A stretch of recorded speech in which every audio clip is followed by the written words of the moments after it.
Greetings and welcome to Enigmatic.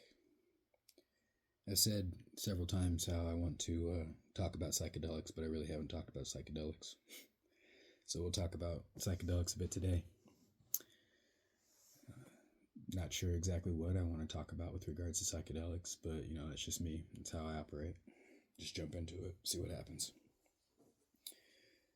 I could talk about, how I'm a psychedelic guide and facilitator. I could just talk about psychedelics in general. I mean, I could also talk about one of the things that happened recently that kind of influenced and encouraged me to, finally make a video that talked specifically on psychedelics. But I had a friend pass away last week, and it's been pretty hard on me.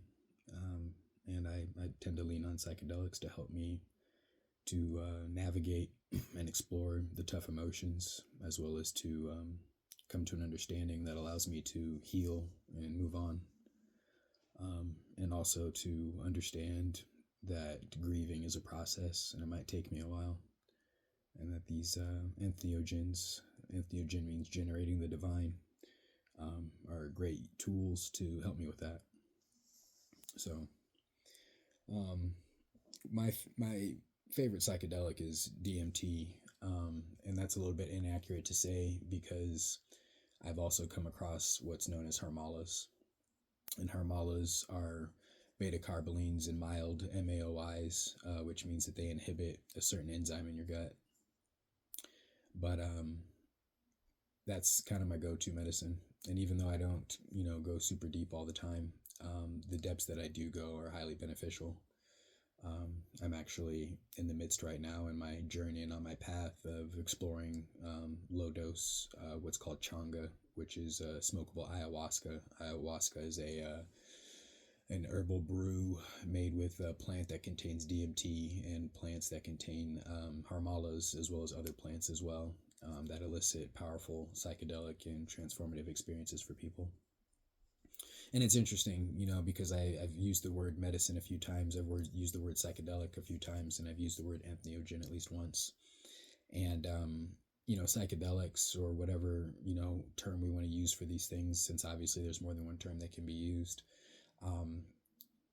they all have meaning to me with regards to the different terms that can be used for them. So in like a certain sense, if I'm trying to heal, or I'm trying to come to terms with something, or I'm trying to figure out why I behave in a certain way, that kind of framework of medicine is appropriate, it's apt.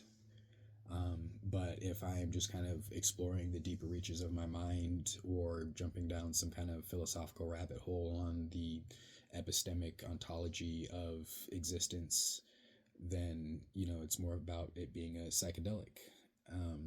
And if I'm, shooting for more of a spiritual experience, or something that ties in more to my being and my phenomenology and my felt sense of existence, that's going to be a time where I refer to it as entheogen. So it's the reason that that's important to highlight is because it shows how dynamic psychedelics are. With respect to quote unquote drugs, it's one of the most, it's the classification of drugs that are the most, they're the biggest tricksters, because, people drink alcohol, they know what they're going to get. People do cocaine, they know what they're going to get. And when I say know what they're going to get, I mean in terms of effect and mental augmentation. For the most part, people, when they smoke cannabis, they know what they're going to get. I say for the most part with cannabis because in the right container, cannabis can also be very strong psychedelic, and can elicit very strong psychedelic experiences. So, sorry, ADD happens and I kind of lose my way. So I'm just going to keep talking about psychedelics and people can pick what they want from what I say. But I just find them to be powerful in every way. They're powerful as healing modalities. They're powerful toys, and they're powerful tools. And I can't help but be fascinated by them because on a certain level, you have a lot of like spiritual traditions and religions and things like that talk about like the soul and have, certain things that they're mainly focused on. And for me, it's about consciousness. I think consciousness is pretty widespread. I do stay on the fence about like if, with like more animistic traditions that, inanimate objects are conscious as well. There's some people that would entertain that idea. When I entertain that idea, I would say that, if an inanimate object has consciousness, then that consciousness is unconscious. And that like something that has consciousness that is conscious, it's able to experience unconsciousness, consciousness, and subconsciousness. But that's all to say that that is what I like to focus on and what I feel that I'm playing with when I am interacting with psychedelics in a big way. And that's where my focus lies. Especially considering that you can give psychedelics to other creatures and it'll augment their behavior as well. And so, to me, there's like something fascinating about that. And it even goes beyond, what we would try to categorize as scientific. To me, it goes a little bit beyond what we call spiritual. It kind of defies, the words that we have tried to put towards those kinds of things. And that's just for me anyway. And so like the other interesting thing about it is that if we pay attention to the history of humans, we seem kind of predisposed to want to alter our minds in one way or another. And we can make all kinds of speculations as to why.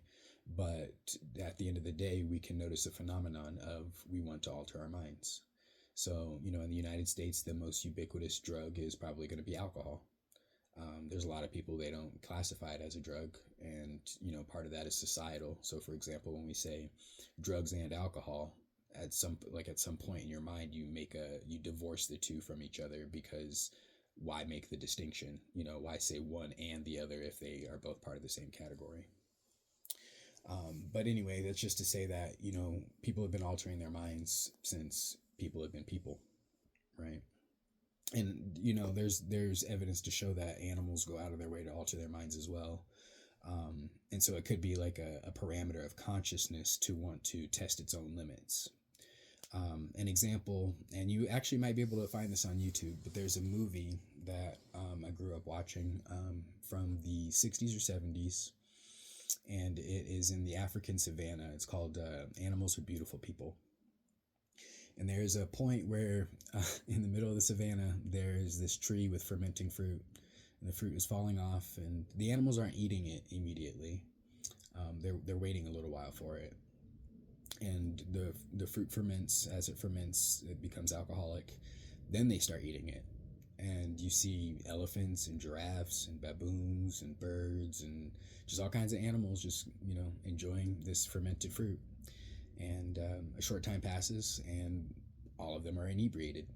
There's like a giraffe that, is stumbling, and imagine like a very tall giraffe like crisscrossing its legs as it's stumbling sideways.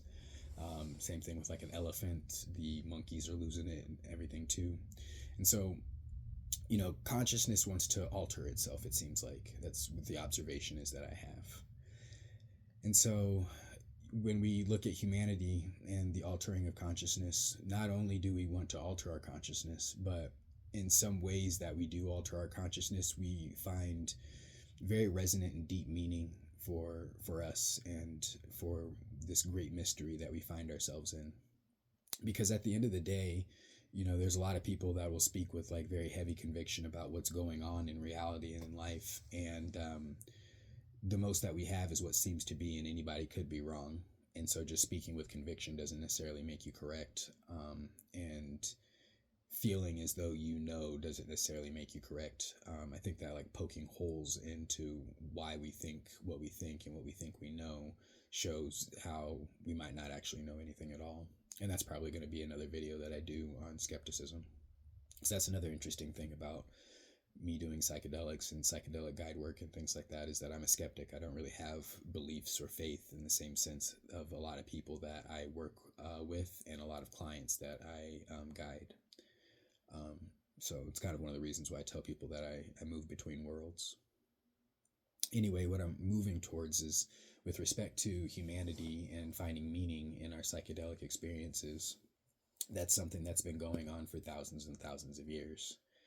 Um, Today, we tend to attribute it to traditional or ancient cultures and societies. And, I'm personally thankful for the lineages that have decided to pass that information down the world over.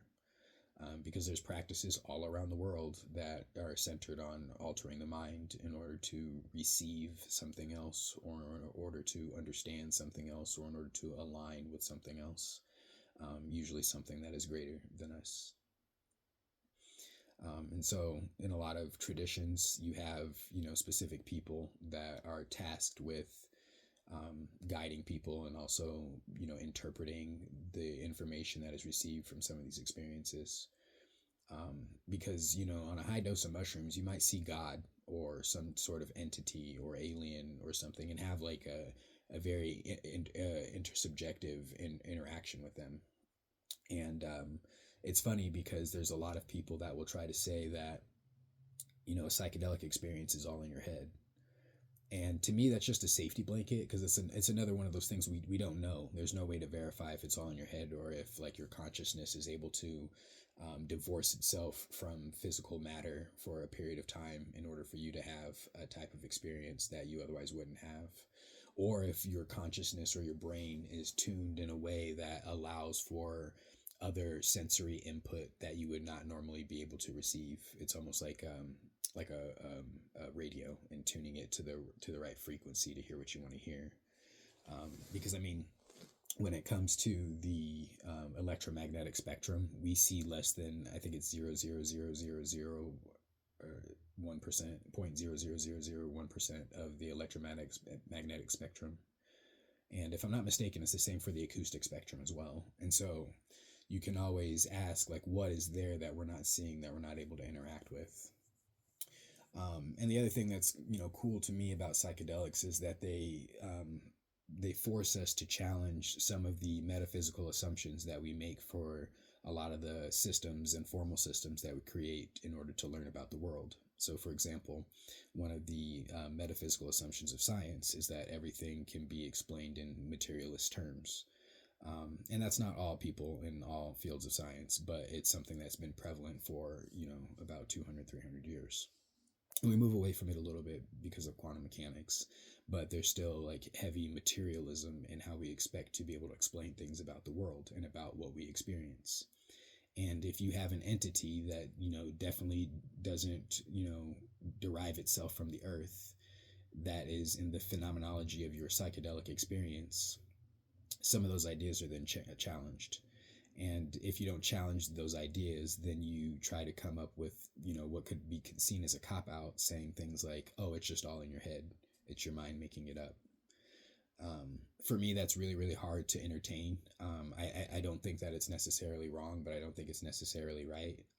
And I say that based off of not only my deep experiences with, mushrooms and LSD, but also some of the most earth-shattering, or I should really say like universe-shattering experiences that I've had on DMT, where I've literally left this universe. A lot of things, get questioned. And so, there's a lot of traditions that will use psychedelics, and it's something that's been passed down. And it's just really unfortunate that as time has gone on, we have moved further and further away from these kinds of medicines and these kinds of rituals and traditions.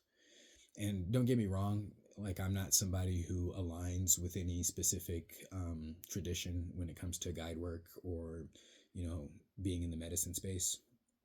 If anything, I just pay attention to the principles of ceremony and ritual and symbolism. Because if we pay attention to how a lot of these groups have generated their ideas over time, a lot of it is predicated on their immediate environment, and the immediate environment is different around the world for almost all peoples. And so some of the absolute truths that they pull from their, spiritual philosophies are not absolute, because of how much they're predicated and dependent upon the environment that they're derived from. So this is like one of the reasons why, like, I don't choose camp. I feel that quote unquote enlightenment can be found anywhere, and we have to create the context for ourselves. And then I'm also somebody who thinks that there might be more than one type of enlightenment.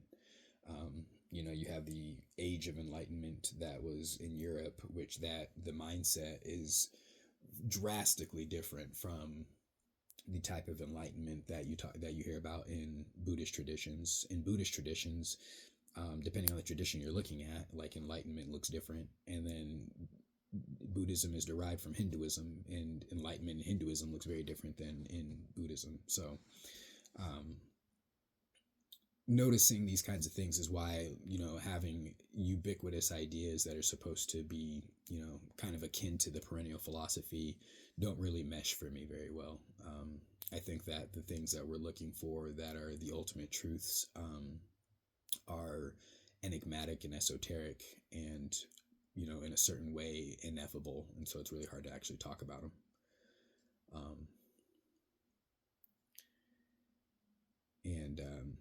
So yeah, sorry, I kind of like blew my own mind a little bit right there.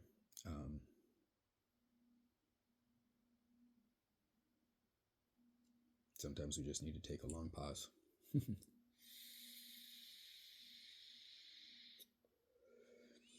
But when I am a guide or a facilitator for someone, it's a big honor because I'm aware of the role that this kind of position played in a lot of traditions around the world, centuries ago. But then it's also an honor because people come in and they're pure with themselves. It's like the good, the bad, and the ugly, and it's just beautiful to see. It's beautiful to see people work through their traumas. It's beautiful to see people grow. It's beautiful to see people discover new things, whether it's new things about themselves or new things about the world. It's just a very, very special experience, even if it can be really heavy. I have been in some situations with clients where they're reliving pretty dramatic traumas and, what I call whalers and flailers. And it takes a toll on the guide as well. It's one of those things that I have to kind of remove myself from a lot of social situations, and I have to ground and dig in order to find my equilibrium and reattain my own homeostasis on a physical, mental, psychological, and emotional level. It's actually one of the most important things about being a guide or a facilitator is the integration and self-care that you do for yourself afterwards. And this is one of the reasons why I, really feel that a lot of people trying to make their way into this space, since it's a little bit more above board legally, I think that a lot of people need to slow down. There's a lot of people that they've done psychedelics a few times and they've had beautiful experiences, and they want to share it with everybody, not realizing the dynamic nature of people's minds and the variables of set and setting as well as skill that are brought into a psychedelic experience. And then you also have people that they're therapists, but they want to move into this new milieu, and they've never done a psychedelic. And to me it's a bit sloppy. It's a bit thoughtless. I'll just kind of say it straight up. And I think it's also a bit arrogant, because that's almost like me saying, like, somebody wants to go, hike to the top of the Himalayas. And I might have used this example before, but it's an example that I came up with and I like. But somebody wants to hike to the top of the Himalayas. And I say, oh, I've read a whole lot about it. I'll take you to the top. Versus a guy who lives at the base and it's his job to take people to the top. Who is somebody going to trust more to take them to the top of that mountain? I'm going to trust the guy who has been there. And with regards to psychedelics and facilitating somebody that is in a psychedelic space, if you've never been there, you're not going to be able to help them that much. And I mean, like, it goes so far as to the idea that there are traditional healers, ayahuasqueros, curanderos, shamans, that when they dose a journeyer or a client, I don't really like the term client, but whatever. When they give somebody their dose, they also take a small dose so that they can be on the same level with them to some degree, so that they can facilitate and guide them the most effectively. And so it's like, yeah, a therapist that's never been in the space before giving somebody a huge amount of mushrooms, they're not going to know what to do. And the thing about it too is that while we use a lot of Western psychiatry in order to um, substantiate, validate, and justify the use of psychedelics in the Western world right now, when guiding somebody in an experience, that can go all out the window because you're not trying to give somebody therapy in that moment. If anything, you're going to apply those kinds of principles after the fact when somebody is in an integration session with you. So I think that there's a lot of things that people need to figure out. And like, I don't mean to sound admonishing or anything like that. And in some ways, it's something I'm navigating a lot, especially with friends I have that are in this space. But, you know, in a lot of ways, I think that people need to slow down and really think deeply about this and see that, getting into this work is hard. Guiding yourself is hard. That's, something else I think that other people need to be willing to do if they're going to guide other people is guide yourself. Don't rely on another guide. You guide yourself. There's plenty of shamanic traditions where that is kind of mandated, and that's something that I've personally adopted. And I think also that there's a lot of classes that are available for people to learn how to become a guide, and I think that some of them are just a little bit watery. Um, they're not going as in depth, and it's almost like let's get as many people through as we can. It's very much. And I'm not saying this like to upset anybody because I don't choose a camp, but it's very capitalist oriented instead of like healing oriented or journey oriented or mindful oriented. And so then you get a lot of people that take these classes. They think that because they took a class that they are prepared and ready for guiding a person in the space, and they're going out and doing it.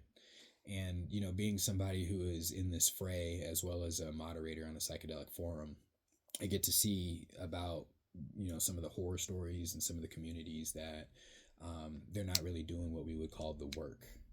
And so things are like falling apart for them, and as a result, they're also causing trauma to individuals. And in the long run, if too many people are traumatized by some of these experiences, then this beautiful psychedelic renaissance that we seem to be enjoying right now will just go away. And so again, like, I really feel that people need to slow down. Now, the reason that I feel somewhat like a hypocrite is because when it comes to guide work and facilitation, I'm an autodidact. I've taught myself. So, but at the same time, like, I taught myself while also interacting with the medicines on a regular basis. Since the first time that I took psychedelics over 16 years ago, I have not gone an entire year without doing a psychedelic. The work is real to me. And I think it needs to be real to other people too if they want to be effective at facilitating other people in the space. The more you do it, the more that you are aware of what can kind of come up. Because while people come into the psychedelic experience with like a specific intent, the medicine is always going to give you what you need more than what you want. And so the guide has to be prepared for that. And if you've only eaten mushrooms a couple times and you haven't even gone that deep, then you're not ready. It's just simple as that. You're not ready. I've seen it before. I witness it. And sometimes like those people end up needing somebody to lean on, which is why like there's a lot of centers and programs and retreats that make sure that there's a sitter around as well when somebody's doing psilocybin or ayahuasca, for example. Just because sometimes the guide also needs a little bit of backup, whether it's like energetically or if it's literally, because sometimes a client might be in a very, very tough position and they might be close to hurting themselves, and you have to make sure that they don't hurt themselves. You are tasked with their safety. Sometimes it's about helping them move through something that is very difficult for them in their experience. So yeah, psychedelics, there's just so much going on, and I try to keep my ear to the ground with a lot of it. And this video was all over the place, and I hope you enjoyed it.